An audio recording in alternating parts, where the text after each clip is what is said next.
Dongaul Farod Al-Khadiri niki nek wong enten tiyang kang mastani diarani si donga Semar Mesem. Wah, saya sangat nih rahasia khusus. Iki donga Semar Mesem niki nek dipun critakake wah ngantos mangke dalu nih ngoten. Tur niki dados ungkale donga. Dados ungkale donga. Jadi kalau si Doaul Farod Al-Khadiri ini diamalkan terus dibaca setiap hari insya Allah, kalau berdoa yang berupa apa saja doanya itu cepat terkabul. Ngoten nggih. Dikok dungane diungkal niki. Padha kali sinjenengan wiridan wangel men hasile. Mun wiridane jenengan waca ping 4444. Samugi Fatihah utawa liyane Fatihah, sholawat nariyah utawa sholawat sallallahu ala Muhammad sami mawon. Jangan waca sing akeh 4444. Keranten wilangan keranten wilangan 4444 niki iksir. Wilangan sing dadi napa niku jantune donga. Donga ben gampang dadi, ben gampang mandi. Lah niki enten si raginipun. Ketan supados enggak dadi si napa niku jenenge si nggih nika ketan iso sidang dadi tape. Lah terus dipun paringi ragi. Donga supaya gampang mandi supados dipun waos kaping 50.000, 1.100, 1.200, 1.000. Lah niki kamakola fi napa qazinatil asrar nek mboten klandung ngoten.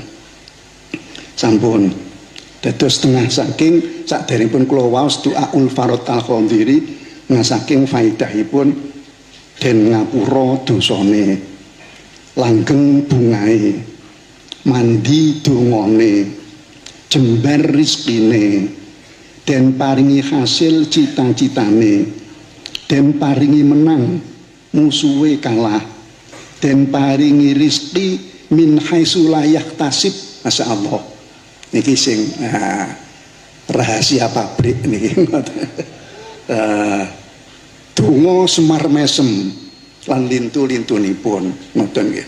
Niki si Doaul Farod Al-Khadiri ini nek diwaca kathah pamanipun setiap ba'da salat fardu ngan waos kaping pinten mriku, kaping 11 napa kaping 17, masyaallah pun kula namung saged matur masyaallah ngoten.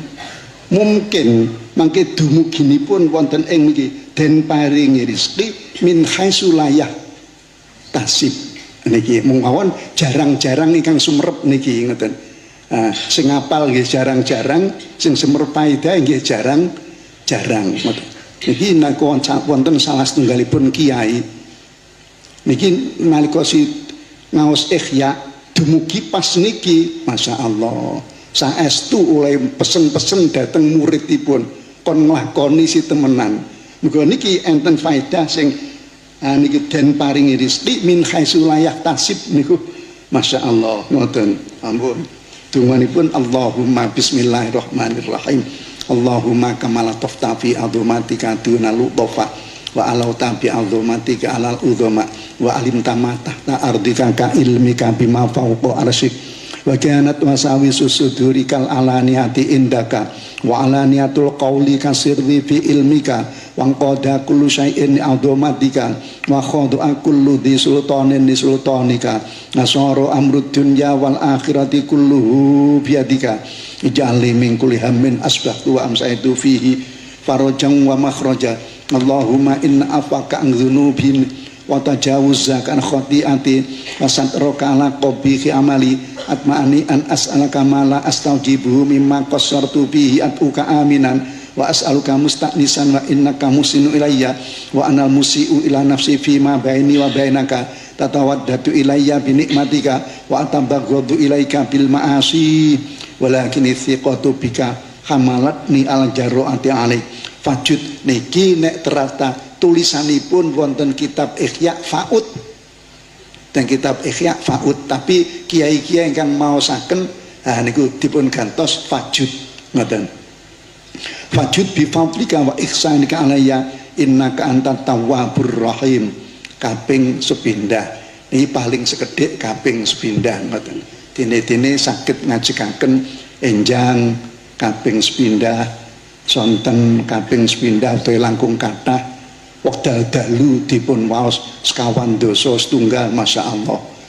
Kula saged matur namung masyaallah pun ngoten nggih. Iki kawontenanipun sinapa niku panjenengan donganipun Nabi Khidir. Donganipun Nabi Khidir niki nalika enten tiyang enten polisi badhe dipun pateni kalian ratu nek mboten iso nggawa wong sing diaturake ratu niku. Polisine bingung. Polisi kon goleki wong terus wong sing digoleki niku kon nggawa nggene ratu. Polisine bingung. Mosok anu kepethuk teng pinggir kali. Mosok pun ngoten dikongkon teng ngene ratu mboten purun. Jawabe gregetne ngeten. Nek ratu butuh kula, nggih ratu kan ngene kula wong sing butuh ratu kowe. Nek kula butuh ratu, kula nggih mangke teng ngene ratu. Wah, polisi sing golek bingung pisan niku. Wah, akhiripun lah nek kula mangke teng ngene ratu mboten ngejak jenengan nak ya kula dipateni jawabe. Mboten nek dipateni. Lho jenengan saged maca anu Pak polisi. Saged maca Arab mboten. Akhiripun untuk polisi ini dikasih tulisan, dikasih tulisan pun niki sampean sak mawon. Yang ngene ratu, mungkin nak kula dipateni, mboten nek dipateni. Teko ngene si ratu roh. Dateng polisi niku langsung ratu guyu. Dan iki Semar Mesem niku. Ratune roh guyu, wis guyu takon, "Polisi, sampean kok roh? Aku sak durunge mangkel karo sampean. Nek apa to jeneng gak iso nggawa wong iko rene sampean tak pateni. Saiki aku kok seneng sampean ki enek apa?" Ngomong, "Kula jenise kepethuk tiyange, tapi mboten purun mriki.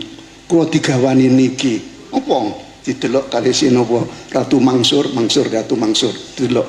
Langsung nangis Ratu Mangsur. Masya Allah. Wong sing bendina teko nang nggon aku kok ya Nabi Khidir.